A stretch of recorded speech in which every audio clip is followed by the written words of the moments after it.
Alhamdulillahilladzi arsala rasulahu bil huda wa dinil haq liyudhhirahu 'alal dini kullih wa kafa billahi shahida asyhadu an la ilaha illallah wahdahu la Recording in syarika lah progress. wa asyhadu anna Muhammadan abduhu wa rasuluhu la nabiyya ba'dah. Allahumma shalli wa sallim wa karim wa barik ala nabiyyina wa syafi'ina wa maulana wa qudwatihi wa man tabahum bi ihsanin ila yaumiddin amma ba'd. Sahabat ya Allah Subhanahu wa taala. Alhamdulillah mudah-mudahan ini bagian dari apa yang disebutkan oleh Nabi sallallahu alaihi wasallam, orang yang menempuh jalan di surga itu dengan cara berdis ilmu, cara tariqan yaltamisu biha ilman sahalallahu bihi tariqan ilal jannah. Orang yang selalu istiqamah di jalan ilmu ini menjadi jalan untuk dipermudah oleh Allah, yaitu jalan menuju surga. Amin Allahumma amin. Dan Nabi kita alaihi wasallam serta keluarganya, para sahabatnya, dan juga mudah-mudahan kita umat ya zaman ini, umat yang masih istiqomah menjalankan sunnahnya dan Allah Subhanahu wa taala untuk mendapatkan syafaat, mendapatkan kenikmatan untuk bisa berjumpa dengan Nabi kita dan juga dengan para sahabat yang Allah di hari Kamis, yang di hari Jumat yang biasanya kita didampingi oleh guru kita Tuan Guru Span Pajar. Qadarullah beliau lagi kurang fit ya, karena perjalanan yang panjang setelah umur itu. Mudah-mudahan Allah segera sehatkan beliau gitu ya. Allah segera angkat penyakitnya dan kembali bisa menemani kita dalam kajian ilmu. Dan alhamdulillah guru kita Ustaz Dodi Al-Jambari bisa menemani kita di pagi ini di hari Jumat ya. Mudah-mudahan kita bisa memanfaatkan di hari yang penuh berkah ini dengan banyak amal soleh. Amal soleh di hari Jumat yang begitu banyak ya, dari mulai kita dan juga tentu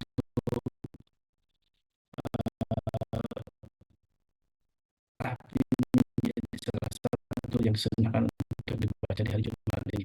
Sahabatku yang dengan Allah, di pagi ini sebagaimana tema yang sudah kami share, Allah Subhanahu wa taala begitu mencintai kita semua penghuni surga. Dan tentu Al-Quran Karim sudah menjelaskan banyak hal tentang kenikmatan yang telah Allah berikan, dan mulai kenikmatan di dunia ini tentunya yang Allah sudah limpahkan banyak fasilitas hidup ya di sini. Dan kalau menurut para ulama itulah yang paling penting, kenikmatan yang utama adalah dengan adanya Al-Quranul Karim, dan itulah surat cinta dari Allah Subhanahu wa taala untuk kita semua. Dan bagaimana kita memahaminya, insya Allah ini akan diurai oleh guru kita Sadadi Al-Jambari Hafizahullah Ta'ala. Mudah-mudahan Allah Subhanahu wa taala senantiasa mencurahkan rahmat, kebaikan, barokahnya untuk beliau beserta keluarganya. Amin Allahumma amin.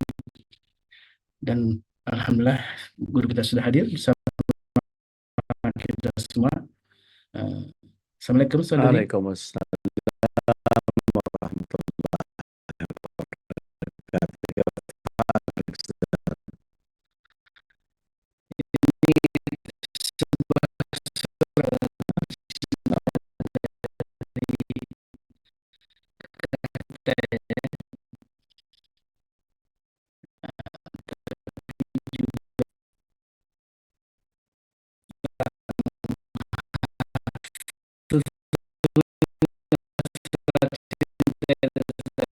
Kita baca Allah mencintai orang-orang yang bertakwa, Allah mencintai orang-orang yang bersabar, Allah mencintai orang-orang yang mutatahhirin, yang senantiasa membersihkan diri. Allah mencintai orang-orang yang bertobat. Banyak sekali dalam Al-Quran Karim. Dan tabatul masykur Ustaz untuk membedahnya. Mudah-mudahan kita menjadi tambah cinta kepada Allah dan Rasulnya. Tabatul masykur. Ya.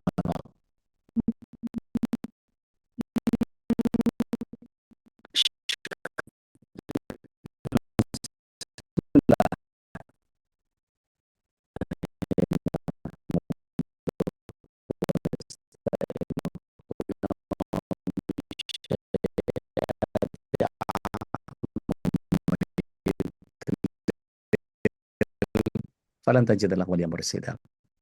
Asyhadu an la ilaha illallah wa rasuluhu la nabiyya wa rasulullah ba'da bina Muhammadin wa ala alihi wa sahbihi wa mawala wa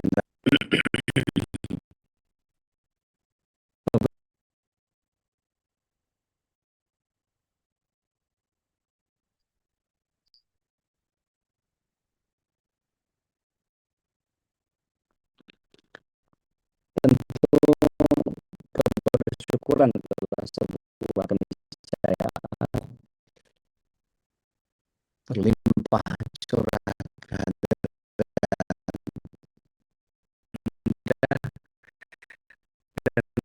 syukur kita banyak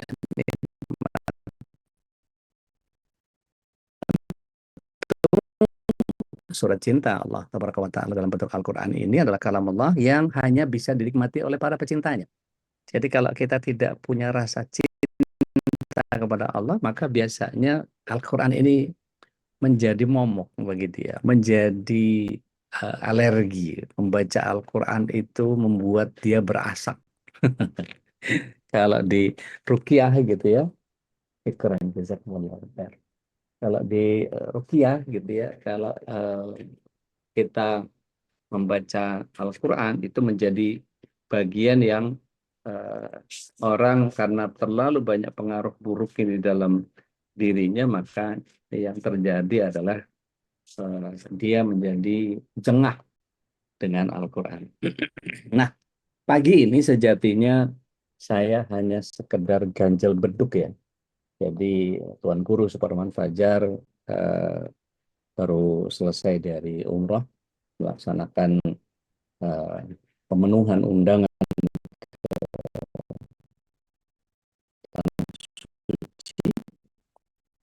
saya saran Bapak Ibu kalau pengen sering-sering umroh, mulailah berpikir untuk menabung emas.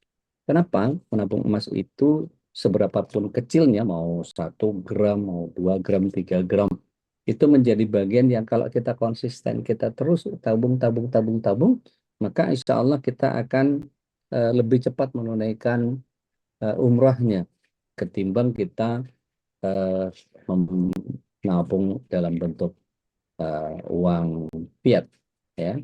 Nanti ada kajian khusus tentang mengapa kita harus beralih ke emas. Baik, karena sifatnya ini saya hanya menggantikan Tuan Guru Suparman Fajar, tentu ilmunya nggak setinggi beliau lah ya. Saya cuma ganjil beduk aja. Ya, jadi eh, bagian yang kemudian kalau Tuan Guru kan betul-betul mempelajarinya dan bahkan beliau sudah mempersembahkan karya terbaik beliau dengan tadabbur surah Al-Fatihah.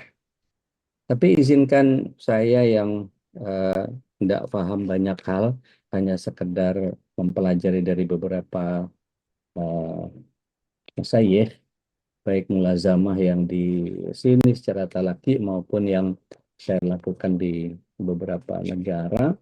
Maka izinkan saya untuk sekedar membaca saja dari tafsir-tafsir yang sudah ada. Jadi bukan hendak menjadi pentafsir seperti halnya Ibnu Abbas, naudzubillah min dzalik, nggak nyampe saya. Karena urusannya adalah bagian yang barang siapa menerjemahkan Al-Quran dengan akalnya, maka seandainya dia benar, maka tetap berdosa. Ya, naudzubillah min dzalik.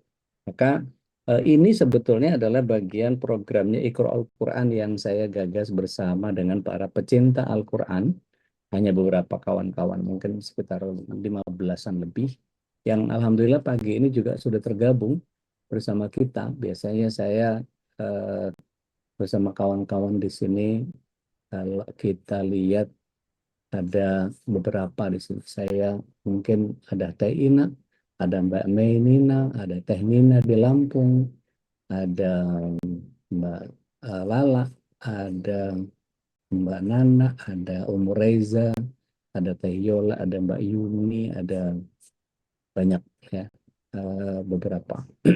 Mudah-mudahan kami bisa istiqomah. Jadi berawal dari, kalau kita lihat kenapa membaca Al-Quran itu harus difahami sebagai surat cintanya Allah.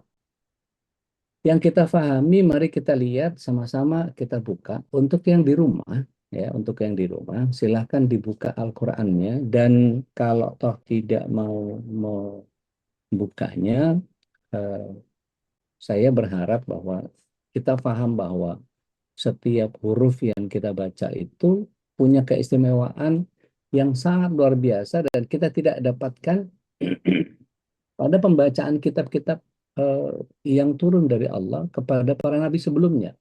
Zaburnya Nabi Daud, ya, tidak ada pahala seperti yang kita lakukan di Al-Quran. Suhufnya Nabi Ibrahim juga tidak punya pahala seperti yang kita baca pada Al-Quran. Eh, Tauratnya Nabi Musa juga tidak ada catatan bahwa membacanya mendapatkan beberapa derajat. Atau Injilnya Nabi Isa alaihissalam, yang kemudian tidak ada tambahan yang istimewa ketika kita membaca itu semua. Tetapi menjadi sangat luar biasa tatkala kita tahu bahwa Al-Quranlah satu-satunya yang ketika kita baca, maka setiap bacaannya satu huruf itu mendapatkan 10 kebaikan. Rasulullah SAW menyatakan alif lam mim itu bukan satu huruf, tapi alif 10, ya, lam 10, ya, mim 10. Berarti insya Allah luar biasa betul gitu. Sehingga ketika kita memahami bahwa setiap ayat itu punya bagian yang sangat luar biasa, belum kita bicara tentang bulan haram dikalikan 70 kali lipat. Belum kita bicara tentang bulan Ramadan dikalikan 700 kali lipat. Masya Allah. Masya Allah. Jadi hanya sekedar membaca Bismillahirrahmanirrahim. Haknya yang satu tebal, satu tipis. Ya. Maka kemudian menjadi harus diulang. Maka ya tata mendapatkan 2 hitungan. Jadi Bismillahirrahmanirrahim itu kalau kita baca betul, dia mendapatkan 190. Tapi kalau kemudian menjadi kita ulang lagi, itu ada menjadi 2. Allah. Ini kan menjadi bagian yang setiap kesalahan pun bahkan dihargai prosesnya Allah, Allah Tabaraka wa Ta'ala.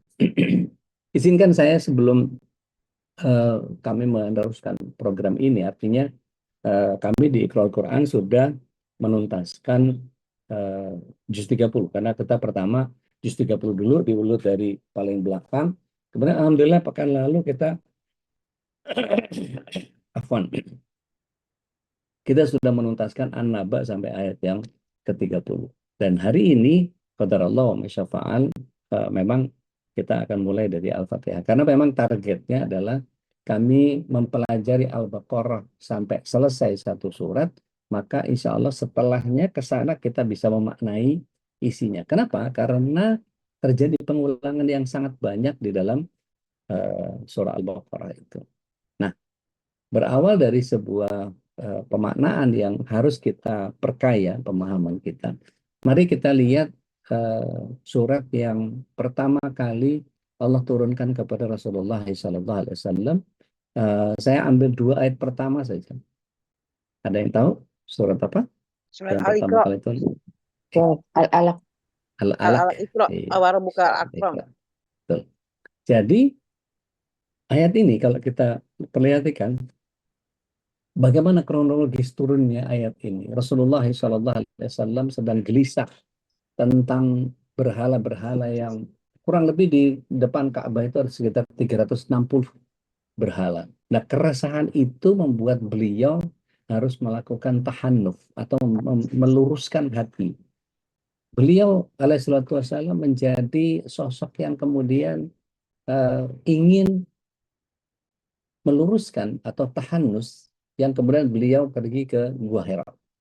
Nah, Gua Hira itu kalau naik itu sekitar antara 1,5 jam lah kalau normal jalan nanjak gitu ya sampai ke atas. Tapi turunnya lebih cepat, bisa 3 menit.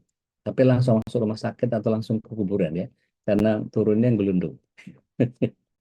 Jadi ketika di atas Gua Hira itu sering Rasulullah SAW tahannuf di sana. Bahkan Ibunda Khadijah radhiyallahu anha seringkali kemudian mengantarkan ransumnya ke Rasulullah SAW. Sehingga Rasulullah SAW tetap tidak perlu pulang, tetapi perbekalannya menjadi cukup. Nah, ada hal yang luar biasa di sini. Ketika Rasulullah SAW kemudian didatangi oleh Jibril alaihissalam. Maka apa yang terjadi ketika didatangi Jibril Rasulullah SAW karena belum pernah jadi nabi dan beliau alaihissalam adalah sosok orang yang tidak bisa membaca. Beliau adalah orang yang tidak bisa baca tulis. Mendengarkan afwan. Allahumma shalli ala Muhammad.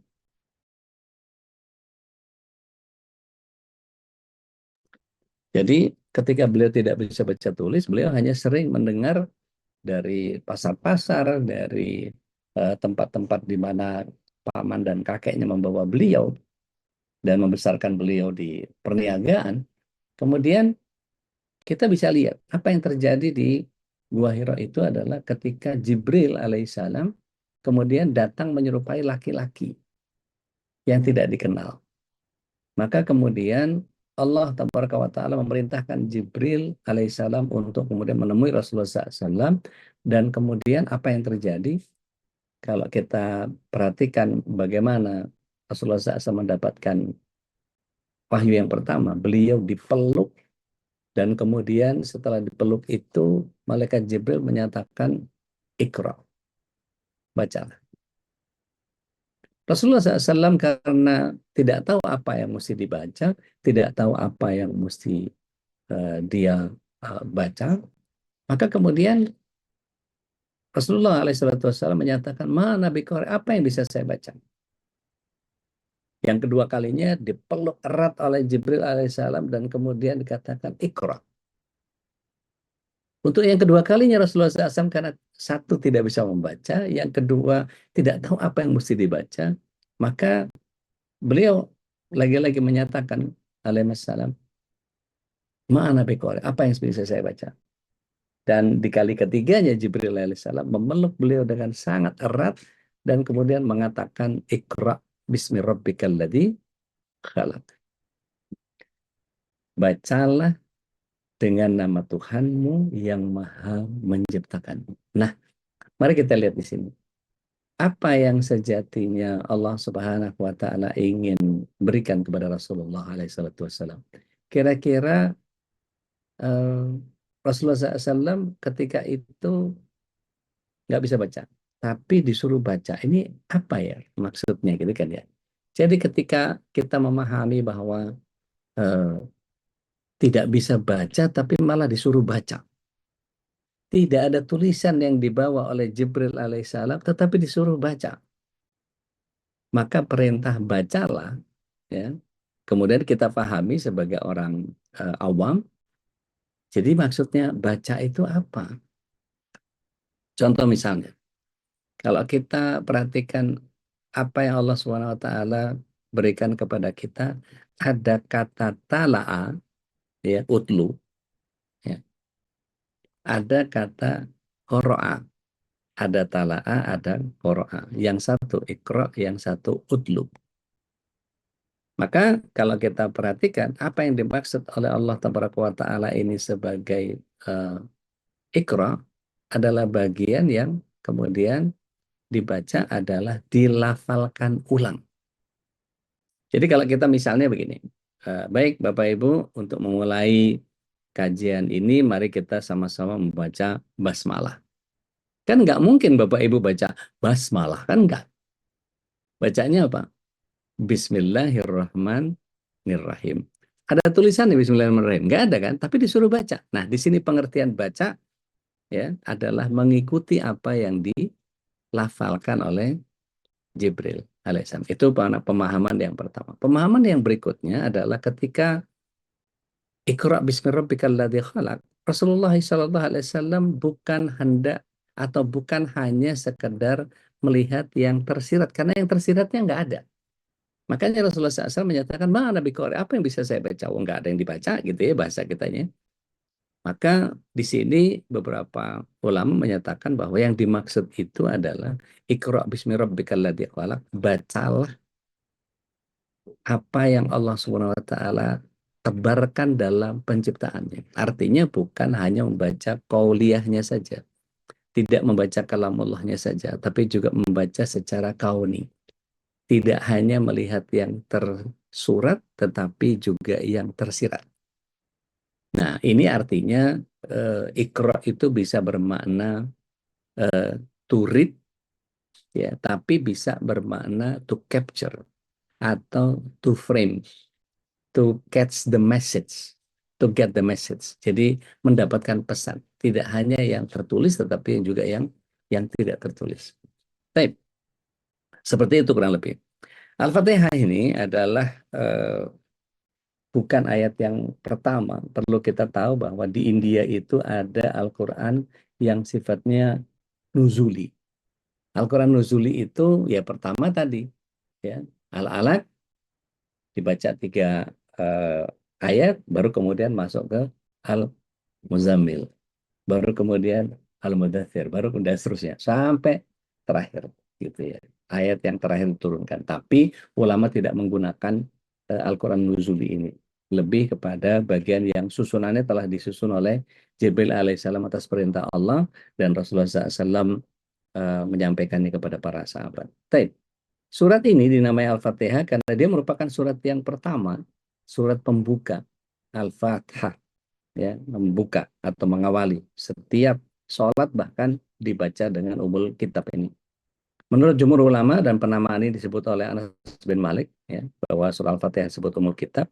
Dalam hadis yang sahih diriwayatkan oleh At-Tirmidzi, Abu Hurairah menyatakan bahwa Rasulullah SAW bersabda bahwa Alhamdulillahirabbil alamin adalah umul Quran, umul kitab, kemudian disebut as-sab'ul mathani, 7 ayat yang dibaca berulang-ulang dan disebut sebagai Al-Quran Al-Azim. Nah, surat ini disebut juga dengan Alhamdu atau As-Salah, sebagaimana disebutkan oleh sabda Rasulullah SAW dari Rabbnya. Allah SWT berfirman, aku membagi sholat antara diriku dengan hambaku menjadi 2 bagian. Jika seorang hamba mengucapkan Alhamdulillahirrabbilalamin, maka Allah berfirman, aku telah dipuji oleh hambaku. Adapun disebut dengan as-salah karena dia merupakan syarat sahnya salat. Tidak diterima salat seseorang kecuali dibacakan umul kitab. Nah, selain itu, Al-Fatihah juga disebut sebagai asy-syifa, sebagai penyembuh. Berdasarkan hadis marfu yang diriwayatkan oleh Imam Ad-Darimi dari Abu Sa'id, Fatihatul Kitab merupakan sifat dari setiap racun. Dan Al-Fatihah ini disebut juga Ar-Ruqyah, berdasarkan hadis Abu Sa'id Al-Khudri ketika menjampi atau meruqyah seseorang yang terkena sangatan. Nah, Rasulullah SAW berkata, dari mana engkau tahu bahwa Al-Fatihah adalah ruqyah? Gitu. Maka surah Al-Fatihah diturunkan di Mekah, jadi ayat Makkiyah. Begitu pula dikatakan oleh Ibnu Abbas. Ibnu Abbas ini satu-satunya orang yang Allah SWT karuniakan atas permintaan Rasulullah SAW, yaitu menjadi pentakwil Al-Quran. Maka kalau ada tafsir Quran tanpa melalui pemahaman Ibnu Abbas, sebaiknya Anda jangan buang-buang waktu, gitu ya.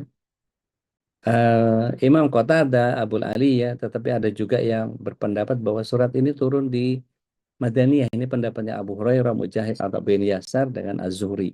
Yang lain lagi berpendapat bahwa surah Al-Fatihah turun 2 kali, sekali di Mekah, sekali di Madinah. Maka pendapat yang pertama yang paling benar, yaitu surah Makkiyah. Dan dalam surah Al-Hijr, surat yang ke-15 ayat yang ke-87, Bapak Ibu bisa lihat bahwa walaqad ataina, ya, sab'an minal matani, dan sungguh kami telah berikan kepadamu sab'an minal matani, 7 ayat yang dibaca berulang-ulang, ya. Wallahu a'lam. Nah, ulama sepakat bahwa surah Al-Fatihah ini terdiri dari 7 ayat. Hanya saja perbedaannya dalam masalah basmalahnya. Apakah dia merupakan ayat yang berdiri sendiri pada awal surat, sebagaimana pendapat mayoritas qurra Kufah. Begitu juga segolongan sahabat dan tabi'in, atau dia merupakan salah satu ayat dari setiap surat. Maka ini memang bukan merupakan bagian dari surat tersebut. Sebagaimana yang dikatakan oleh para qurra dan beberapa ulama Madinah mengenai hal ini, ada 3 pendapat yang insya Allah akan dibahas pada pembahasan berikutnya. Nah, ulama juga mengatakan bahwa surah Al-Fatihah ini terdiri dari 25 kata dan 113 huruf. Imam Al-Bukhari menyebutkan dalam awal kitab At-Tafasir disebutkan Ummul Kitab karena Al-Fatihah ditulis pada permulaan Al-Quran dan dibaca pada permukaan sholat. Ada juga yang berpendapat bahwa dia disebut karena seluruh kandungan Al-Quran kembali kepada apa yang dikandungnya. Ibnu Jarir juga menyatakan bahwa orang Arab menyebut semua yang mencakup atau mendahului sesuatu jika ada hal yang mengikutinya sebagai pemuka atau apapun yang menjadi atau menjadi biangnya, ya. Misalnya Ummul A'ras, ya, sebutan untuk kulit yang melapisi otak atau kepala. Mereka menyebut bendera dan panji yang menyatu sebuah pasukan dengan ya. Zu'ar-Rumah menyatakan bahwa pada ujung tombak itu ada panji kami yang menjadi lambang bagi kami sebagai pedoman segala urusan yang sedikit pun tidak akan kami mengkhianatinya. Maka makna kata itu adalah tombak. Di Mekah disebut Ummul Qura karena keberadaannya terlebih dulu dan sebagai penghulu dari kota-kota yang lain. Ada juga yang berpendapat bahwa karena bumi dibentangkan berasal dari Mekah. Dan benar bahwa Al-Fatihah juga disebut sebagai As-Sab'ul Matsani karena dia dibaca berulang-ulang dalam sholat setiap rakaat meskipun kata Al-Matsaninya memiliki makna lain sebagaimana dijelaskan nanti, ya. Saya ingin sampaikan ada fadilahnya suratul Fatihah. Imam Ahmad menyatakan bahwa aku pernah jadi Abu Sa'id bin Al-Mu'ala, dia menyatakan bahwa aku pernah mengerjakan sholat lalu Rasulullah SAW memanggilku, tapi aku tidak menjawabnya sampai aku menyelesaikan sholat. Setelah itu beliau aku datangi. Beliau berkata bahwa apa yang menghalangimu datang kepada aku ya Rasulullah? Sungguh aku tadi telah mengerjakan sholat. Beliau berkata bahwa bukankah Allah telah berfirman, ya, ya ayyuhalladzina amanus tajibu lillah, ya, walir rasul, ya, wahai orang-orang yang beriman penuhi seruan Allah dan seruan Rasul, ya, idza da'akum, apabila Rasul menyerumu, ya, lima yuhyikum, ya, yang memberikan kehidupan kepada di dalam surah Al-Anfal ayat yang ke-24. Setelah itu beliau berkata, aku akan ajarkan kepadamu satu surat yang paling agung di dalam Al-Quran sebelum kau keluar dari masjid ini. Lalu beliau menggandeng tanganku. Ketika beliau hendak keluar dari masjid, aku katakan, ya Rasulullah, engkau tadi mengatakan akan mengajarkan kepadaku satu surat yang paling agung dalam Al-Quran. Beliau menjawab, betul.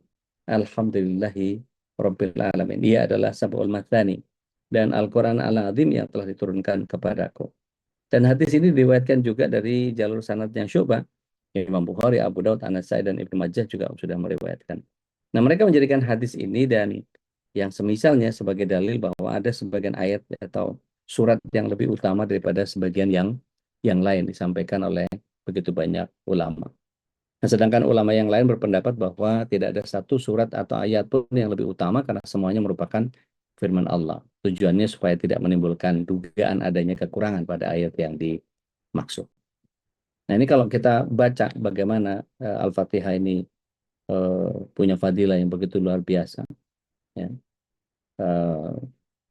Dalam kitab Fadailul Quran dari Abu Sa'id Al-Khudri, Imam Bukhari meriwayatkan, kami pernah berada dalam satu perjalanan, kata Abu Sa'id Al-Khudri. Kemudian ketika singgah, ada seorang budak wanita berkata, sesungguhnya kepala suku kami tersengat, sedangkan orang-orang kami sedang tidak berada di tempat. Apakah di antara kalian ada yang bisa meruqyah atau menjampi? Maka seorang laki-laki berdiri bersamanya, padahal kami tidak pernah menyangka ia bisa meruqyah. Kemudian orang itu membacakan ruqyah dan kepala suku itu pun sembuh atas izin Allah. Setelah itu kepala suku merintahkan agar orang tersebut diberi 30 ekor kambing, sedangkan kami diberi minum susu. Setelah kembali, kami bertanya kepada beliau, apakah engkau memang pandai dan bisa meruqyah? Maka ia pun menjawab, aku tidak meruqyah kecuali dengan Ummul Kitab. Cuma dibaca Al-Fatihah doang. Masya Allah. Maka jangan berbuat apapun sehingga kita datang dan bertanya kepada Rasulullah SAW. Jawab kami. Sampai di Madinah kami ceritakan hal itu kepada Rasulullah SAW, maka beliau pun bersabda, dari mana dia tahu bahwa surat Al-Fatihah adalah ruqyah? Bagikanlah kambing-kambing itu dan berikan satu bagian kepada, maka hadis ini diriwayatkan juga oleh Imam Muslim dan Abu Dawud. Dalam hadis yang lain, Ibnu Abbas radhiyallahu anhu menyatakan bahwa ketika Rasulullah SAW sedang bersama malaikat Jibril, tiba-tiba Jibril mendengar suara dari atas. Maka Jibril mengarahkan pandangannya ke langit, seraya ini adalah suara dibukanya sebuah pintu langit yang belum pernah terbuka. sebelumnya. Maka Ibnu Abbas radhiyallahu anhu melanjutkan dari pintu itu turun malaikat dan kemudian menemui Rasulullah SAW berkata, sampai sama sekali diberikan kepada seorang nabi sebelum dirimu. Kedua cahaya itu adalah Fatihatul Kitab dan beberapa ayat terakhir surah Al-Baqarah. Tidaklah engkau membaca satu huruf saja darinya, melainkan akan diberikan pahala. Maka lafal hadis ini berasal dari Imam An-Nasai. Lafaz yang sama juga diriwayatkan oleh Muslim. Ya. Maka Rasulullah SAW bersabda, barang siapa yang mengerjakan sholat tanpa membaca Ummul Quran, maka sholatnya ghairu tamam. Ya.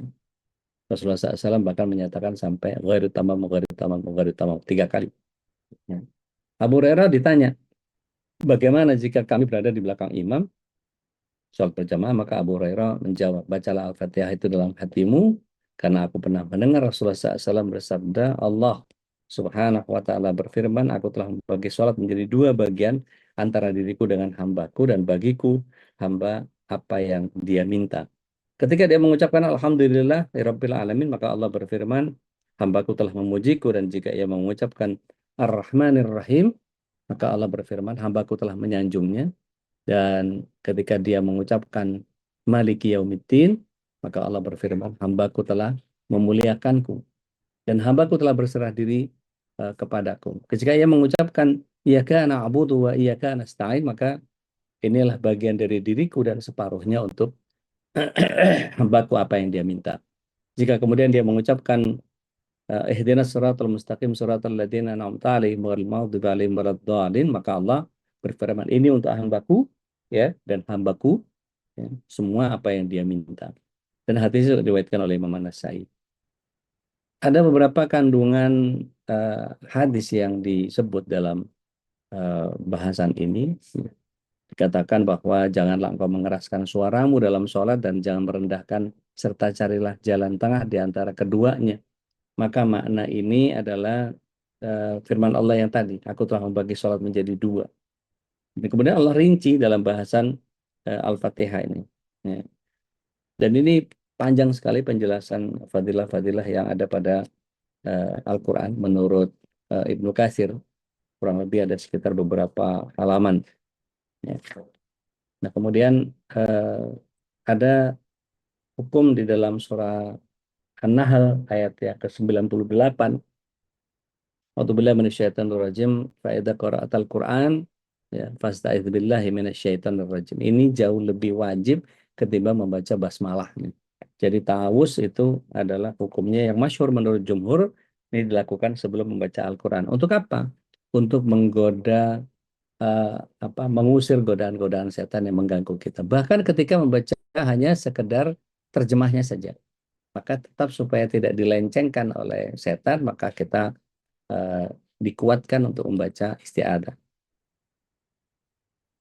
Kemudian di bagian yang lain saya agak menyingkat apa yang saya dapati di dalam Ibnu Katsir dalam tafsirnya, karena hukum isti'adzah itu ada yang menyatakan sunnah. Di dalam kitab Al-Imla-nya Imam Syafi'i dianjurkan untuk mengeraskan baca ta'awuz. Di dalam kitab Al-Umnya beliau boleh pilih antara ta'awuz secara jahar atau sir. Maka menurut beliau ya, a'udzubillahi minasyaitonir rajim itu sudah cukup. Ya. Menurut Abu Hanifah ya, ta'awuz ini dibaca di dalam salat adalah ta'awuz untuk membaca Al-Qur'an. Ya. Dan beberapa ulama yang lain menyatakan untuk membaca di luar sholat. Apa isti'adzah ini? Isti'adzah ini adalah permohonan perlindungan kepada Allah. Jadi ketika makna a'udzubillahi minasyaitonirrajim, memohon perlindungan dari godaan setan yang terkutuk, kita harus betul-betul menjadikan setan itu sebagai aduwwum mubin, ya, musuh yang nyata. Nah, kemudian jika kita perhatikan makna-makna yang ada di dalam pengantar menuju kepada Al-Fatihah ini, bagian yang kemudian para sahabat juga membuka kitabullahnya dengan Bismillah, ya, sepakat bahwa basmalah ini adalah satu ayat dari surah An-Naml, tapi mereka berbeda pendapat apakah dia basmalah itu berdiri sendiri atau ditulis pada awal setiap surat. Mengenai dibacanya apakah jahar, apakah sir, kemudian ulama berbeda pendapat. Dalam Sahih Bukhari, Anas bin Malik pernah ditanya mengenai bacaan Rasulullah SAW dan dia menjawab bahwa bacaan beliau itu kalimat demi kalimat sesuai dengan panjang pendeknya. Kemudian Anas bin Malik membaca Bismillahirrahmanirrahim dengan memanjangkan Bismillah lalu Ar-Rahman Ar-Rahim memanjangkan bagian yang perlu dipanjangkan. Ya. Maka ada beberapa ulama yang menyatakan Rasulullah SAW kalau baca Al-Fatihah itu seperti membaca 14 ayat, saking tumakninahnya. Maka kalau buat kita yang membaca Al-Fatihahnya satu nafas, ya, mau ngadu cepat, sebaiknya perbaiki cara baca kita. Jangan buru-buru, ya. Karena keutamaan Al-Fatihah itu menjadi sangat luar biasa. Nah, ada beberapa dasar pengambilan pendapat, ya. Maka mensirkan atau menjahar ini juga diperbolehkan. Masya Allah, ini baca pengantarnya aja belum sama sekali ngantar ke apa namanya, ngantar ke ayatnya. Keutamaan basmalah, ya. Ketika dikatakan bahwa hadis Hasan menyatakan tidak sempurna wudhu bagi orang yang tidak membaca Bismillah atau melakukan tasmiyah, gitu ya. Begitu juga dengan Umar Abi Salama, Rasulullah SAW pernah bersabda kepada beliau, ucapkan eh, Bismillah dan makanlah dengan tangan kananmu dan makanlah makanan yang dekat darimu. Maka kata Allah untuk Rabb itu bagaikan Ismul A'zam atau nama yang paling agung karena dia mencakup segala sifat yang baik. Ya. Dan Allah tentu punya 99 nama yang kita bahas setiap hari Rabu. Nah, ini kalau dipretelin satu-satu ini Masya Allah. Ya, luar biasa. Nah, Bapak Ibu yang dirahmati Allah SWT, kalau kita membaca Alhamdulillahirabbil alamin, ini Al-Qur'an sab'ah, 7 ahli qiraah membacanya memberi harokat dhammah pada dal, ya. Kemudian kalimat alhamdulillahnya karena dia merupakan kalimat ismiyah yang terdiri dari mubtada atau subjek dan dia khobar atau predikatnya. Abu Ja'far bin Jarir menyatakan bahwa alhamdulillah berarti syukur kepada Allah saja, bukan kepada sesembahan selainnya, bukan juga kepada makhluk yang diciptakan. Atas apa? Atas segala nikmat yang telah dianugerahkan kepada hambanya sehingga tidak terhingga jumlahnya. Dan Ibnu Jarir menyatakan bahwa alhamdulillah merupakan pujian Allah untuk dirinya sendiri yang di dalamnya tergantung perintah kepada hambanya supaya mereka memujinya. Seolah-olah Allah mengatakan, ucapkan alhamdulillah. Ya. Lebih lanjut juga Ibnu Jarir menyatakan bahwa telah dikenal di kalangan para utama mutakhirin bahwa alhamdulillah adalah pujian melalui ucapan kepada yang berhak mendapatkannya. Jadi disertai penyebutan segala sifat baik yang melekat pada dirinya, ini adalah cara kita untuk istilahnya memberikan satu reflektor, ya, ketika orang memuji kita maka langsung dorong ke Allah. Jadi pujian yang datang kepada kita itu langsung dorong kepada Allah dengan kita mengucapkan alhamdulillahi rabbil alamin. Pujian hanya pantas bagi Allah saja, nggak pantas bagi kita yang masih begitu banyak melakukan kesalahan-kesalahan dan maksiat. Kemudian adapun asyukru tidak lain ditujukan kepada sifat baik yang diberikan kepada pihak lain, baik itu hati, lisan, anggota badan. Ya. Tapi ulama berbeda dengan antara alhamdu dengan asyukru. Dan ini ada dua pendapat. Ya. Maka asyukru lebih umum daripada alhamdu. Karena alhamdu hanya ditujukan kepada Allah. Maka dari Aswad bin Sari' dia menyatakan bahwa ya Rasulullah, maukah engkau aku puji dengan berbagai pujian seperti yang aku sampaikan untuk Rabbku Allah Tabaraka wa Ta'ala? Maka beliau Rasulullah SAW bersabda, adapun sesungguhnya Rabbmu menyukai pujian alhamdulillah. Ya. Maka Rasulullah SAW juga menyampaikan dari riwayat Abu Isa, Imam At-Tirmidzi, An-Nasai, Ibnu Majah, dari Jabir bin Abdullah, dia menyatakan bahwa Rasulullah SAW bersabda, afdalu dzikri la ilaha illallah wa afdalu doa, ya, alhamdulillah. Sebaik-baik zikir adalah kalimat la ilaha illallah, dan sebaik-baik doa adalah ucapkan alhamdulillah. Ya. Dan Rasulullah SAW juga menyatakan dalam sabda yang lain, diriwayatkan Ibnu Majah dari Anas bin Malik, Allah tidak menganugerahkan satu nikmat kepada seorang hamba lalu ia mengucapkan alhamdulillah, melainkan pujian yang ia sampaikan itu lebih baik daripada nikmat yang diperolehnya. Nangkap nggak maksudnya? Jadi ucapan alhamdulillah yang disampaikan kepada Allah itu jauh lebih baik ketimbang nikmat yang diperoleh. Jadi luar biasa ini timbangannya. Maka kalau kita pelajari alhamdu, huruf alif dan lam pada kata alhamdu, ini menunjukkan bahwa segala jenis dan bentuk pujian hanya untuk Allah saja. Jadi tidak pantas kita kemudian mengambil alih pujian itu. Dibilang keren, dibilang bagus, dibilang rupawan, dibilang cantik, dibilang macam-macam. Ya. Maka katakan alhamdulillahirabbil alamin, Allah tutup aib saya. Muhammad bin Wasi' pernah menyatakan bahwa seandainya manusia itu ditampakkan oleh Allah SWT maksiatnya dalam bentuk bisul bernanah di wajahnya, maka pasti tidak ada yang mau kenal dengan dia.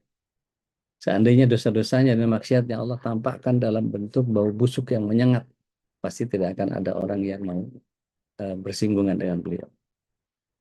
Kemudian Ar-Rabbu, ya, pemilik, penguasa, pengendali, Al-Mun'im, Sayyid, ya, dia Qayyim, mutlak, dan ditujukan kepada Tuhan, ya, kepada yang berbuat untuk perbaikan. Semua sifat ini hanya berhak ditujukan kepada Allah. Kata Rabb tidak digunakan untuk selain daripada Allah.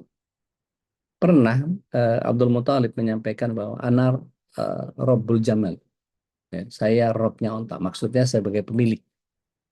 Tapi ketika ditanya oleh Abraha, hal inta Rabbul Ka'bah, apakah anda Robnya Ka'bah? Maka dia katakan, la, bukan. Ya. Sedangkan kata Rabb ini mutlak hanya boleh digunakan oleh Allah. Kita lihat surat yang ke-46, ayat yang ke-13. Atau kita bisa lihat surat yang ke-41, ayat yang ke-30.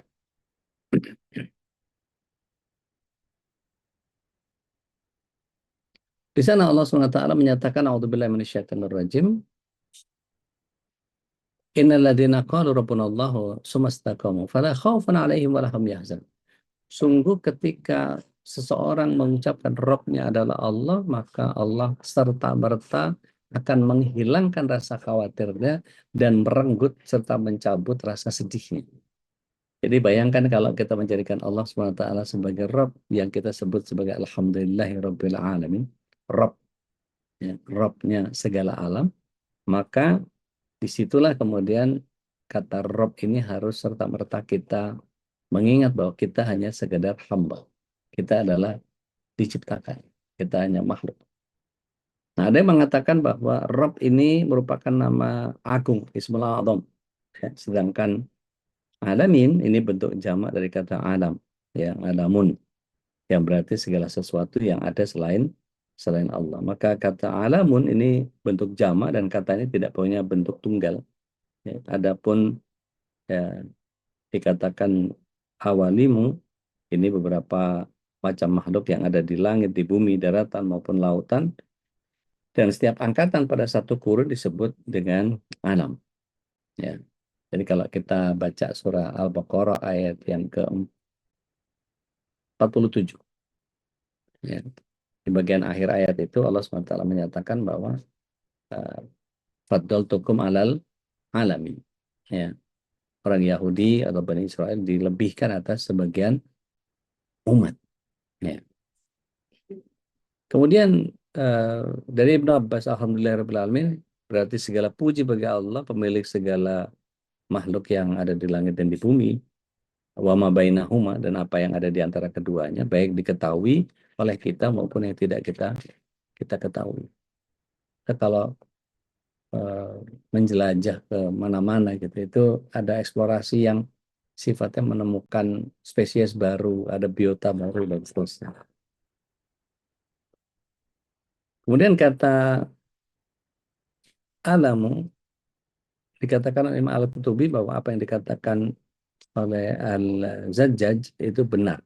Jadi al-alamu itu semua yang diciptakan oleh Allah baik di dunia maupun di akhirat. Kemudian eh, Ibnu Mu'taz pernah menyatakan bahwa sungguh mengherankan bagaimana mungkin seorang bisa menerhakai Rabb atau mengingkarinya, padahal dalam setiap segala sesuatu ada tanda yang menunjukkan bahwa dia adalah Esa. Maka kalau kita baca Ar-Rahmanir Rahim ini penjelasannya menjadi sangat sangat panjang, ya. Ar-Rahman Ar-Rahim setelah Rabbul Alamin ini sebagai sebuah targhib atau anjuran sesudah menyebutkan tarhib peringatan. Jadi tarhib wa targhib ini bagian yang kemudian banyak orang bisa melihat bahwa bahkan Rasulullah SAW sekalipun Allah juga begitu dalam menghadirkan eh, peringatan dan kabar gembira. Ya. Misalnya dalam surat 14 ayat 7 itu Allah SWT menyatakan bahwa lain syakartum lain syakartum la'adzidannakum wa lain kafartum inna adzabi lasyadid. Kalau bersyukur ditambah nikmat itu bentuk bentuk basyirahnya, dan nadirahnya adalah wa lain kafartum inna adzabi lasyadid. Kemudian Allah menyifati dirinya sebagai Ar-Rahman dan Ar-Rahim setelah Rabbul Alamin. Ya, Ar-Rahman itu bentuk pola bahasa Arabnya kalau dalam kaidah nahwu dia menjadi eh, sesuatu yang bersifat besar, ya, sesuatu yang maha dahsyat. Rahman, Ar-Rahman dari kata atau akar katanya rohama, ya, rohama. Kemudian kalau polanya menjadi Rahman, dia menjadi besar, seperti ghadab, ya, ghadban itu berarti murka besar Allah. Ya. Maqatan itu kemurkaan yang sangat besar. Tetapi ketika berubah menjadi Rahim, seperti halnya Karim, seperti halnya Jamil, itu bermakna berkelanjutan. Jadi bayangkan kalau Ar-Rahman yang begitu besar diiringi dengan Ar-Rahim, jadi sesuatu yang cintanya Allah itu begitu dahsyat dan ini berjalan terus-menerus. Masya Allah. Maka Ar-Rahman diberikan kepada manusia, tapi Ar-Rahimnya diberikan kepada hanya yang mukmin saja. Jadi orang kafir banyak yang kaya sekarang ini, tapi tidak semua masuk surga. Gitu. Taib, eh, saya nggak berasa nih asik sendiri ngomong, udah 6.20 baru sampai ke Ar-Rahman. Jadi ketika firman Allah di dalam surah Al-Hijr 40, ya, dikatakan bahwa Bani Adam, ya, Rahim, Ghafur Rahim, ya, wa anna ada di huwa, dikatakan di sini ada Alif yang maha pengampun lagi maha penyayang tadi, dan bahwa sesungguhnya azab adalah azab yang sangat pedih. Nah ini yang dibilang sebagai tarhib wa tarhib. Allah Subhanahu wa taala berfirman, inna rabbaka laghafurur rahim. Jadi ketika Allah mengatakan dia maha pengampun lagi maha penyayang, maka Ar-Rahman Ar-Rahim ini merupakan anjuran. Dari Sahih Muslim disebutkan bahwa Rasulullah SAW juga pernah di sisi Allah, niscaya tidak ada seorang pun yang bersemangat di sisi Allah, pasti dia tidak ada seorang yang berputus asa untuk risau. Jadi eh, menjadi cukup. Bismillahirrahmanirrahim. Alhamdulillahirrahmanirrahim. Nanti insya Allah kita lanjut di ayat yang ke-4. Sampai di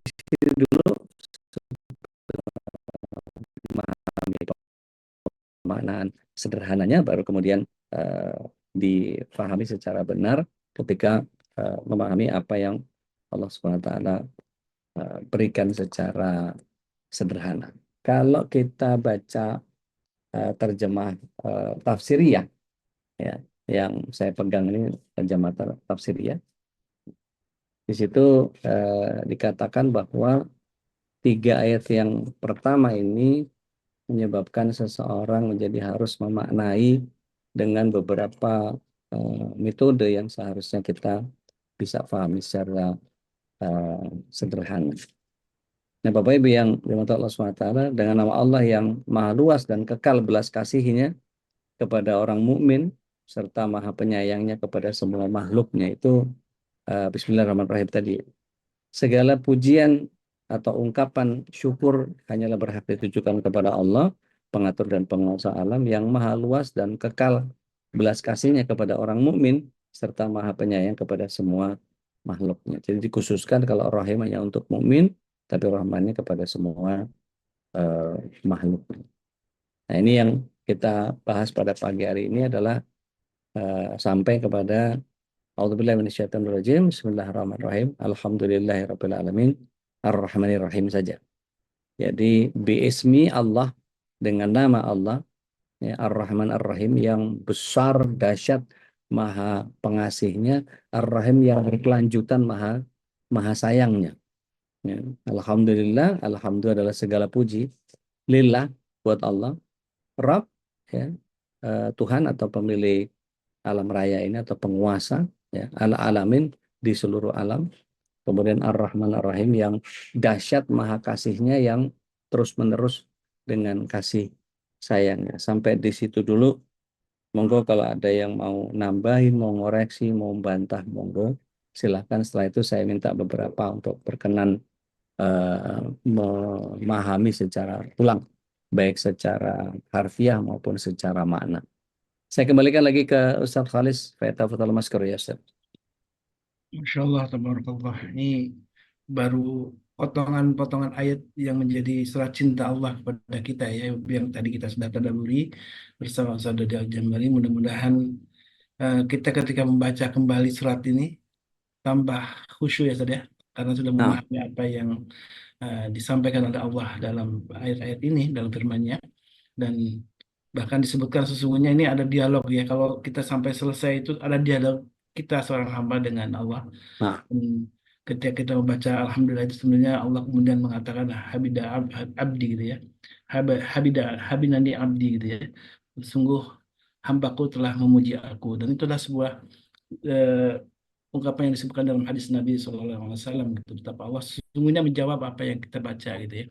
Kemudian nah, tidak mendengar, hanya orang tentu yang punya ihsan tinggi saja. Dia merasakan betapa Allah sudah menjawab apa yang kita baca. Jadi surat cinta inilah yang insya Allah makin memperkuat ya eh, keyakinan kita, tercinta kita terhadap Allah Subhanahu wa taala. Silakan yang ingin sharing, bertanya tentang surat cinta Allah ini dalam surat Al-Fatihah yang setidaknya kita membacanya 17 kali ya minimal itu ketika kita sholat gitu ya. Kita membaca Al-Fatihah dan itu adalah surat cinta yang kita baca tiap hari, surat cinta dari Allah untuk kita semua. Silakan jemaah yang ingin sharing testimoni. Bahkan tadi disebutkan oleh Ustaz Dodi betapa fadilahnya luar biasa Al-Fatihah ya. Ketika ada suatu kaum yang waktu itu ya tersengat, pimpinan kaum itu tersengat dengan kalajengking ya, binatang yang mematikan itu, kemudian disembuhkan dengan izin Allah dengan hanya membaca Al-Fatihah. Begitu luar biasa fadilah Al-Fatihah, dan inilah salah satu bacaan ruqyah yang selalu juga dibaca oleh Rasulullah SAW selain doa-doa yang lain atau ayat-ayat lain yang dibaca oleh Rasulullah. Wajib dihafal, ini wajib dihafal dan ditadaburi ayat-ayat ini, karena inilah ayat yang kita baca setiap hari, dan kalau tidak hafal apalagi tidak memahami sangat disayangkan, karena itulah surat cinta dari Rabb kita terhadap kita semua. Silakan ada yang ingin sharing, bertanya tentang Al-Fatihah. Silakan kalau yang di luar Fatihah atau yang ingin bertanya silakan. Silakan Bunda Nadia. Ya, Bismillah. Assalamualaikum warahmatullahi wabarakatuh. Silakan. Waalaikumsalam. Mengenai tadi dibahas basmalahnya, Ude, kan di At-Taubah itu dianjurkan tidak menggunakan basmalah. Ya. Sementara kalau nggak salah di An-Naml ya ada basmalah 2 kali. Ya. Itu kenapa, Ude? Terima kasih. Baik. Bismillah. Assalamualaikum warahmatullahi wabarakatuh. Kalau di dalam surah At-Taubah itu kenapa tidak dibacakan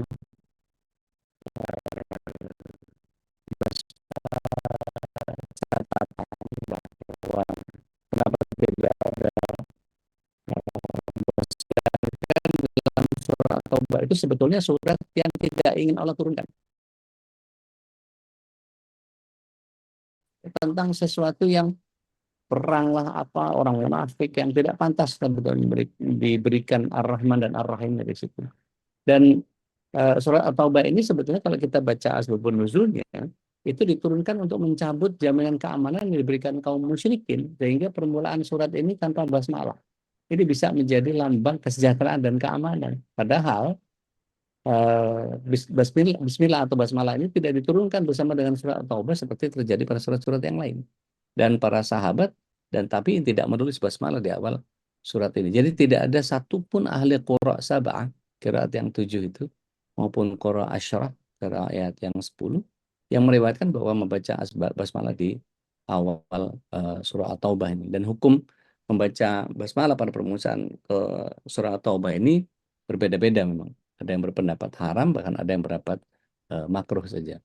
Tapi buat kita yang belum memahami, ya nggak apa-apa. Tapi kalau bisa, At-Taubah itu tidak dibacakan basmalah.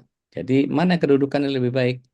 Maka ta'awuz justru lebih baik. Nah, ada beberapa tafsir dari Profesor Dr. Tengku Muhammad Hasbi Siddiqi, ya, dikatakan bahwa karena surat ini diturunkan tidak untuk kasih dan sayangnya Allah.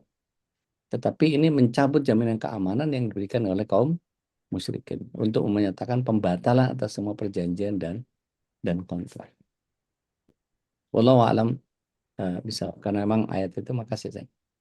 Karena memang para sahabat ragu apakah surah At-Taubah ini sama dengan surah yang Al-Anfal atau keduanya merupakan surat yang terpisah begitu. Nah, sedangkan basmalah yang 2 kali di surat apa tadi? An-Naml. An-Nahl. An-Naml. Iya. Iya. Kalau kita lihat bahwa kenapa di An-Naml ada 2 bismillah, itu kalau kita lihat karena bismillah yang kedua ini merupakan petikan dari suratnya Nabi Sulaiman kepada Ratu Saba di ayat yang ke-30 kalau nggak salah. Itu jadi ada 2 basmalah yang sebetulnya kalau dihitung jumlahnya tetap 114. Jadi bismillah yang disebut di surah An-Naml itu sebagai yang pertama adalah pengawal surat, tetapi bismillah yang kedua ini merupakan petikannya surat Nabi Sulaiman kepada Ratu Saba. Gitu. Siapa? Balkis. Ya, di ayat yang ke-30. Seperti itu teh. Wallahu a'lam. Insyaallah. Jazakallahu khairan, Ude. Wakadzalik barakallah. Yang lain silakan. Silakan. Dan basmalah yang surat An-Naml tadi sering juga dibaca oleh para peruqyah tadi ya. Nah, Untuk menunjukkan ini kan apa namanya jin-jin kafir ya, ya, jin-jin yang bandel itu betul. bagaimana Nabi Sulaiman Mengiringkan Rahman dan Rahimnya Allah berkali-kali ya. Bismillahi, Bismillahi, Bismillah. Itu kan banyak sekali ya para peruqyah menggunakan itu. Dan tentu menjadi bagian yang setiap kita harus paham bahwa Allah sudah memberikan surat cintanya kepada kita. Jadi, bagaimana mungkin Anda tidak mau membaca Al-Quran dan ingin mendapatkan kecintaan Allah? Bahkan kalau kita baca Rasulullah SAW itu kira-kira ini untuk memantaskan diri, kita perlu berapa ayat sehari ya untuk bisa mendapatkan kasih sayangnya Allah. Gitu ya. Jika saja Tidak ada satupun amalan yang membuat kita bisa masuk surga, tapi masuk surga itu hanya bisa dengan rahmat Allah. Maka perhatikan, di dalam surat yang ke-33 ayat yang ke-21, di situ Allah SWT bahkan menyatakan, A'udzubillahi minasyaitonirrajim, laqad kana lakum fi Rasulillahi uswatun hasanah. Sudah ada pada diri Rasulullah SAW itu teladan terbaik. Di frasa yang berikutnya Allah SWT mempertanyakan, liman, untuk siapa? Untuk contoh terbaik untuk siapa? Maka di sini dikatakan oleh Allah SWT, kana yarjullah, yang dia mengharapkan rahmatnya Allah. Berarti kalau ingin mendapatkan rahmat Allah, ikut Rasulullah SAW dalam membaca Al-Quran. Gitu. Kana yarjullah wal yaumal akhir, dan dia mempersiapkan untuk hari akhirat, menyambut datangnya akhirat. Wa dzakarallaha katsira, dan dia banyak-banyak menyebut asma Allah. Nah, Bapak Ibu yang dimaksud Allah SWT, jangan pernah menganggap remeh bahwa membaca Al-Quran itu kewajibannya sama seperti sholat. Kita lihat surat yang ke-29 ayat 45. Jadi kalau kita ingin mendapatkan rahmatnya Allah, bagaimana mungkin Anda tidak mau baca Al-Quran? Bagaimana mungkin Anda tidak mengikuti Rasulullah SAW? Bahkan di begitu banyak ayat Allah SWT menyatakan bahwa kalau ikut Rasulullah SAW maka kita akan mendapatkan rahmat Allah. Maka merugi kita orang yang kemudian sudah diberikan surat cinta, tapi surat cintanya Allah nggak dibaca. Jadi kita nggak paham bahwa Allah cinta sama kita banget. Petunjuknya sudah ada, dan kemudian kita tidak mau berinteraksi dengan surat cintanya. Bagaimana kita bisa mendapatkan kecintaan Allah? Kita lihat di dalam surat 29 ayat 45, perhatikan. A'udzubillahi minasyaitonirrajim. Utlu ma uhiya ilaika minal kitab wa aqimis shalah. Jadi kalau saya tanya, ini nggak tahu sudah berapa kali saya coba tanya, mana yang lebih wajib, sholat atau membaca Al-Quran? Saya pernah berantem sama jamaah gara-gara itu. Ayo, siapa yang bisa jawab? Mana yang lebih wajib, aqimis shalah atau utlu ma uhiya ilaika minal kitab? Silakan. Boleh dijawab sambil ngechat, boleh, nggak apa-apa. Bismillah. Lima orang aja deh, nggak usah banyak-banyak. Dan Nadia bilang salat. Mbak Nana bilang Al-Quran. Kemudian salat.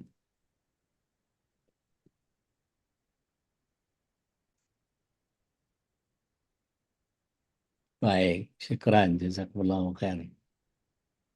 Saya baca dulu dari awal. Oke, cukup. Terima kasih. Mbak Nana bilang Al-Quran. Dan Nadia bilang salat. Kak Ina baca Quran. Tedian salat. Kemudian Bu Dewi sholat, Fauzana Al-Quran. Iya, Mbak Lina karena udah tahu nih sering ngaji sama saya. Baca Quran lebih dulu, baru sholat. Al-Quran dulu, kata Mbak Sharma, betul.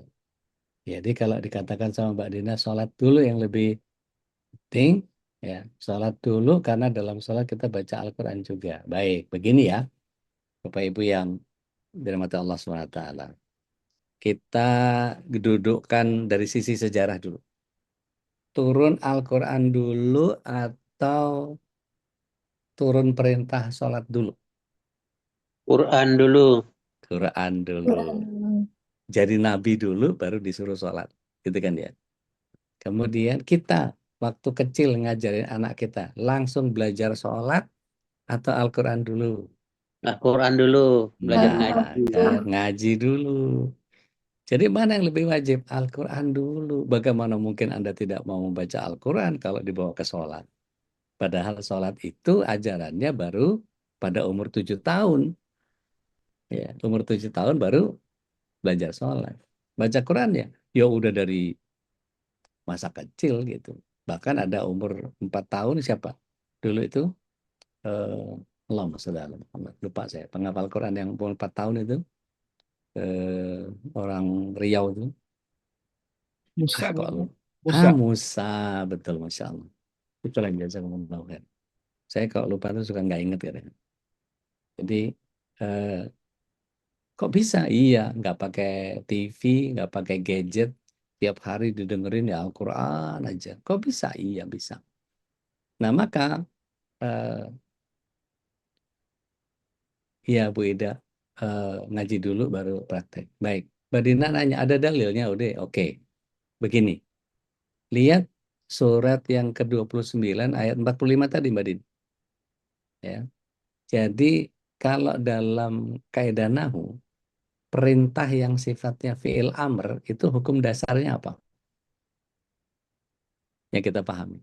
Kalau ada fi'il amr berarti hukumnya apa? Wajib, Dek. Wajib. Wajib. Wajib. Maka utlu ma'uhiya ilaika minal kitab itu karena bahasa kita itu pakai lah. Lah itu seolah-olah hanya sekedar himbauan. Ya. Padahal kalau kita lihat bahasa Arabnya dia fi'ilnya amr. Fi'il amr itu dasar hukumnya wajib. Maka memaknainya bahwa kalau ditafsirnya adalah bacalah apa yang Allah turunkan dalam bentuk kitab. Utlu ma'uhiya ilaika minal kitab. Seharusnya secara makna ya, secara makna kita harus pahami menjadi wajib bagi kalian membaca Al-Quran dan juga wajib mendirikan sholat. Karena aqimis sholat itu juga fi'il amr juga. Utlu ma'uhiya ilaika minal kitab, membaca Al-Quran wajib, dan sholat itu juga wajib. Jadi kedudukannya sama, karena wawunya waw ataf. Ya. Dan dijelaskan bahwa kalau didudukkan kedudukannya mana yang lebih mulia, maka lebih mulia sholat. Ya, inna sholata tanha 'anil fahsya'i wal munkar, sesungguhnya sholat itu mencegah dari perbuatan keji dan munkar. Perhatikan frase berikutnya. Wala dzikrullahi akbar. Dan sungguh sholat itu adalah zikir yang paling besar. Tetapi masalah kewajibannya dia menjadi setara. Gitu Mbak Din. Jadi kita tahu bahwa ini difahaminya menjadi bagian yang tadi saya katakan, mana yang lebih dulu, turun Al-Quran atau perintah sholat? Ternyata Quran dulu. Gitu. Kenapa nggak sholat dulu? Gitu.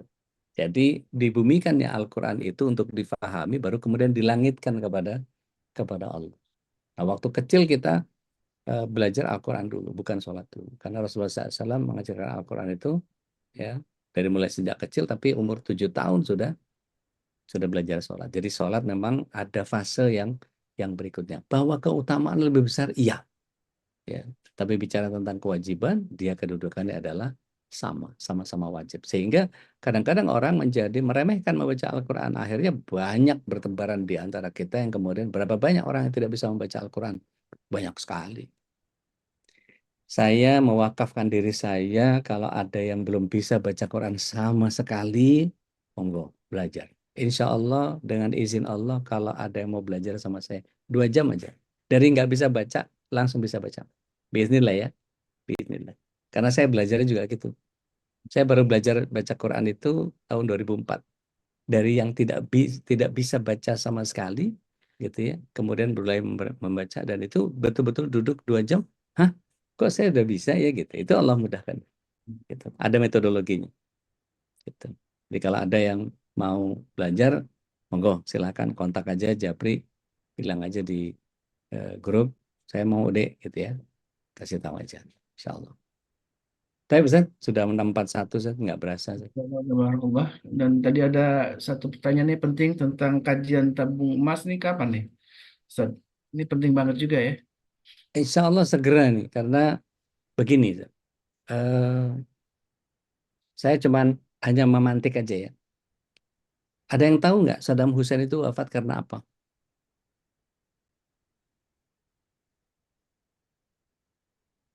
Yuk teman-teman, ada nggak?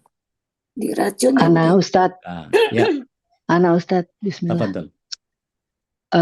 Dikarenakan Saddam Hussein ingin sekali menjalankan syariat Islam di negaranya dengan menjalankan tanpa riba, kurang lebihnya seperti itu deh. Baik. Ada yang lebih Dalam spesifik? perekonomiannya Ya, oke. tidak Ada. menggunakan eh, valuta asing, intinya menggunakan emas di Baik, dalam perekonomiannya. baik. Begini, jadi Saddam Hussein ketika itu punya inisiatif untuk mengembalikan eh, penjualan minyaknya Irak itu dengan petrodinar, bukan petrodolar. Jadi tidak mau beliau menjual dalam bentuk dolar. Karena dolar cuma uang kertas yang bisa diprint kapan saja dan jumlahnya tidak terbatas, tidak ada pengurangan apa namanya eh, apapun dari mereka, ya tinggal bikin aja, tinggal nyetak aja gitu. Gitu. Artinya kalau punya spesifikasi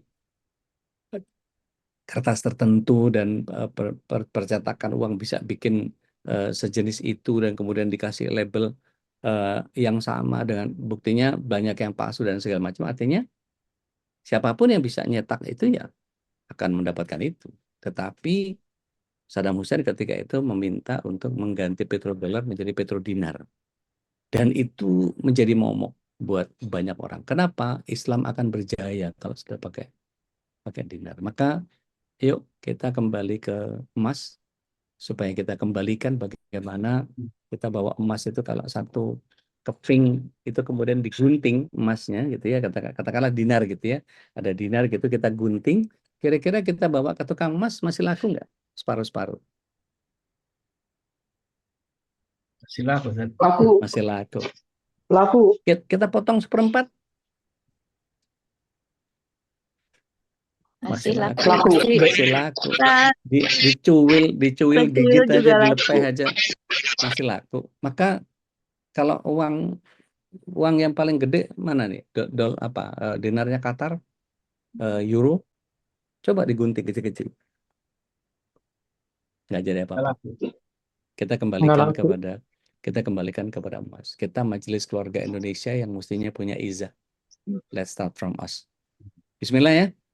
Bismillah Ustaz, Masya Allah. La haula wala quwata illa billah. Dan teringat waktu kasus BSI itu tadi yang ketika down sistem Ya, kolab gitu ya, orang tidak bisa ngambil uang, ternyata uang kita, harta kita ketika ada di rekening bisa tiba-tiba hancur ya. Masya Allah. Tapi kalau emas ya kita simpan. Ya, Jadi kekayaan itu kalau dulu pas zaman Rasulullah tentu bentuknya emas, ya, kambing, domba ya, ternak, betul. kebun-kebun, tanah itu sesungguhnya harta yang real yang Dan Umar bin Khattab radhiyallahu anhu berpesan begini, tidaklah harga seekor kambing itu terpaut jauh dari harga 1 dinar. iya. 1 dinar sekarang itu 4 juta something. Saya nggak hafal betul karena saya bukan pengamat. Tapi kalau kita lihat harga kambing yang terbaik, ya segitu. Iya. Gitu. Zaman dulu sampai sekarang sama aja 1 dinar ya. Sama 1 dinar Zaman terus. dulu 1 dinar ya satu kambing. Sekarang 1 dinar dengan harga tadi 4 jutaan itu. Betul. Betul. Kambing yang terbaik tidak pernah terlepas jauh dari 1 dinar.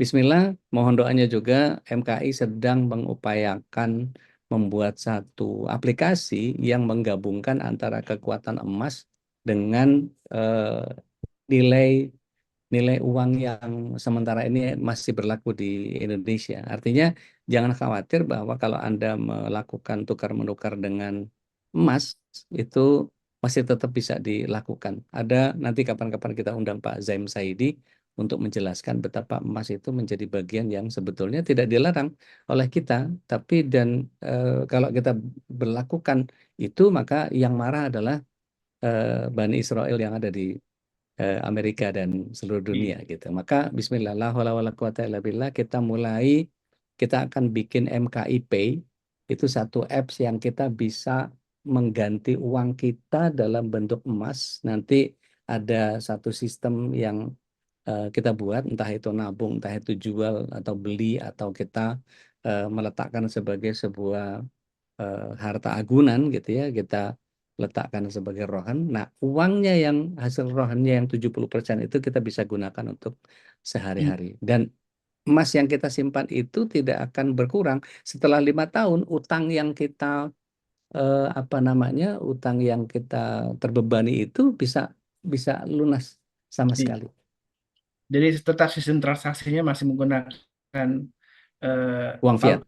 rupiah, Ya, tapi cadangannya itu yang paling penting ya. Jadi betul, antara uang yang kita miliki dengan cadangan emasnya itu real, ada betul, kekayaannya yang memang betul, kita yang sesungguhnya kekayaan dalam bentuk emas yang memang disunahkan, bukan insya disunahkan, Allah, memang itu sebuah peradaban betul, Islam ya, memang harus kita bangun kembali. betul, Baik, Masya Allah nih sudah tidak terasa nih kita hampir jam 7 Ustaz.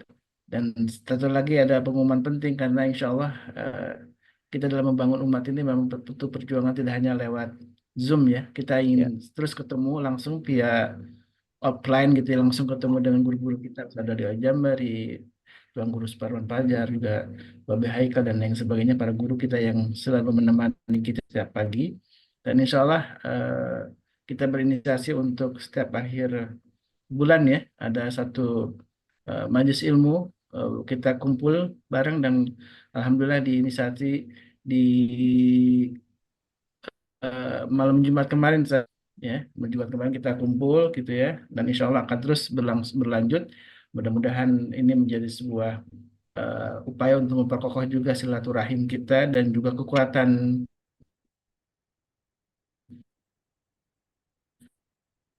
berjamaah kita ya. Bahkan aksi yang tadi sudah diinisiasi oleh para guru kita ya, dari mulai ekonominya, ada pasarnya juga yang kita harus bangun gitu ya. Ikhtiar kita dan Allah menolong kita semuanya, dan tentu kita nyatakan billahi ta'ala di sebagai kekhalifahan saja. Ini adalah kita ingin mewariskan untuk generasi kita di Indonesia ini, untuk khusus inspirasi peradaban Islam yang terus menjadi inspirasi untuk generasi kita. Dan Allah wujudkan karena memang sebagian Allah. Baik, jami'an Allah, jazakallah khairan atas waktu dan memanfaatkan pagi yang mulia. Jadi kalau Al-Fatihah membaca wa anfaqu mimma razaqnakum ya, kemudian berinfak di jalan Allah, sebagai urutan tadi ya, urutan yang sebutkan oleh Ustaz tadi, membaca Quran. Tentu membaca Quran itu adalah mengenalkan Allah, mengenalkan tauhid ya, kemudian dari pondasi itulah kemudian kita bisa sholat, dan kemudian terakhir dalam surah Al-Fatihah itu disebutkan wa anfaqu mimma razaqnakum, dan berinfak dengan yang telah Allah rizkikan. Dan inilah mudah-mudahan sedekah pagi hari di hari Jumat apalagi menjadi sebuah amal juga yang Allah ridho dengan kita, disebutkan dalam sabda Nabi yang mulia, termasuk amal yang ketika istiqamah kita lakukan, termasuk amal yang paling dicintai Allah Subhanahu wa taala. Baik jamaah Allah, mari kita tutup majlis ini dengan doa kafaratul majlis. Subhanakallahumma wa bihamdika asyhadu an la ilaha illa anta astaghfiruka wa atubu ilaik. Al-afu minkum. Hadan wa iyyakum. Assalamualaikum warahmatullahi wabarakatuh. Waalaikumsalam.